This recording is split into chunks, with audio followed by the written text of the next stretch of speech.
আমাৰ চেনেল অনুসন্ধানী মনলৈ স্বাগতম জনাইছোঁ। আজি আমি কথা পাতিম প্ৰফেশ্যনেল কম্পিউটাৰ গেমিঙৰ ওপৰত। 2019 চনত ডটা নামৰ গেমটোৰ ইণ্টাৰনেশ্যনেল চেম্পিয়নশ্বিপ টুৰ্ণামেণ্টত বিজয়ী দলটোৱে লাভ কৰিছিল 117 কোটি টকা। আপুনি হয়তো শুনি আচৰিত হৈছে, কিন্তু আচৰিত যেন লাগিলেও এই কথা সম্পূৰ্ণ সত্য।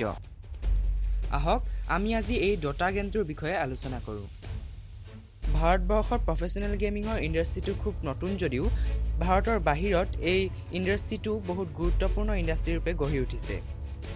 ভাৰতবৰ্ষৰ বাহিৰৰ যুৱক যুৱতীসকলে এই প্ৰফেশ্যনেল গেমিঙত নিজৰ কেৰিয়াৰ গঢ়ি তুলিবলৈ সক্ষম হৈছে। এনে থকা দিনবোৰত এনেধৰণৰ কেৰিয়াৰ বিষয়বস্তুৰ গুৰুত্ব বাঢ়ি যোৱাৰ সম্ভাৱনা বহুত বেছি। আপোনালোকে জানি ভাল পাব যে আপোনালোকৰ সকলোৰে পৰিচিত পাবজি গেমটো এনেধৰণৰ এটা কম্পিটিটিভ গেমৰ ভিতৰতে পৰে। এই ডটা গেমটো ইনষ্টল কৰিবলৈ বা খেলিবলৈ কোনো ধৰণৰ পইচা দিব নালাগে। কওকচোন আমি এই গেমটোৰ বিষয়ে আৰু অলপ দকৈ জানো। ডটা হ'ল এক অনলাইন মাল্টিপ্লেয়াৰ ষ্ট্ৰেটেজিক গেম।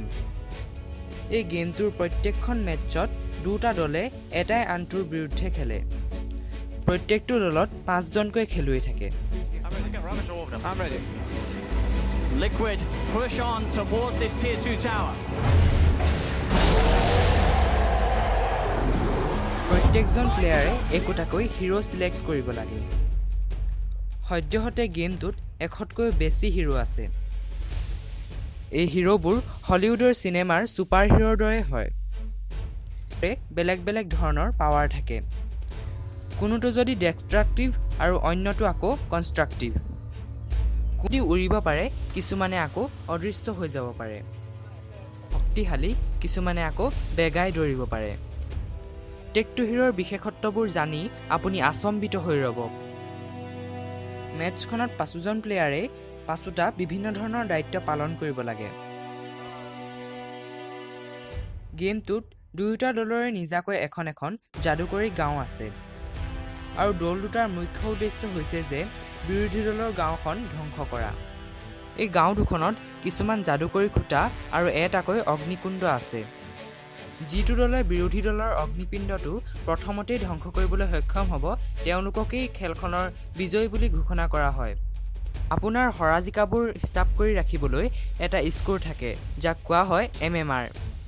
প্ৰত্যেকখন মেচ জিকাৰ বিনিময়ত আপোনাৰ স্ক'ৰত 25 MMR বাঢ়ি যাব, আনহাতে হৰাৰ বিনিময়ত আপোনাৰ স্ক'ৰত 25 MMR কমি যাব। সেই স্ক'ৰ পোৱাৰ পিছত আপুনি এজন প্ৰফেশ্যনেল প্লেয়াৰ হোৱাৰ যোগ্য হ'ব। আৰু তেতিয়া হয়তো আপোনাক কোনো প্ৰফেশ্যনেল টীমে হায়াৰ কৰিব।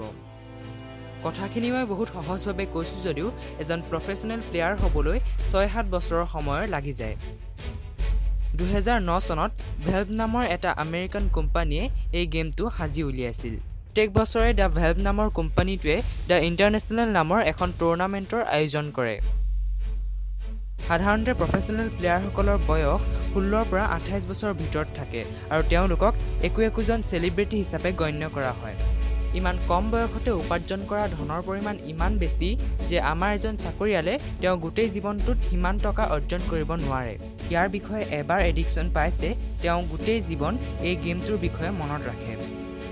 সেয়ে সাৱধান, যদিহে আপোনাৰ হাতত সময় নাথাকে তেতিয়াহ'লে আপুনি এই গেমটোৰ পৰা বিৰত থাকক। সকলো লোকে এজন প্ৰফেশ্যনেল প্লেয়াৰ হিচাপে নিজকে প্ৰতিষ্ঠা কৰিবলৈ সক্ষম নহ'বও পাৰে। তেনেস্থলত আপোনাৰ জীৱনৰ বহুতো গুৰুত্বপূৰ্ণ সময় নষ্ট হৈ যাবও পাৰে। কিন্তু আপুনি জানি ভাল পাব যে আপোনাৰ ভাল লগা এই পৃথিৱীখনৰ আঁৰত এখন প্ৰফেশ্যনেল পৃথিৱীও আছে। এনেধৰণৰ কথাবোৰ জানি থাকিবলৈ আপোনালোকে আমাৰ চেনেলটো ছাবস্ক্ৰাইব কৰক, কাষত থকা বেল আইকনটো ক্লিক কৰক এণ্ড লাইক শ্বেয়াৰ কৰিবলৈ নাপাহৰিব। ধন্যবাদ।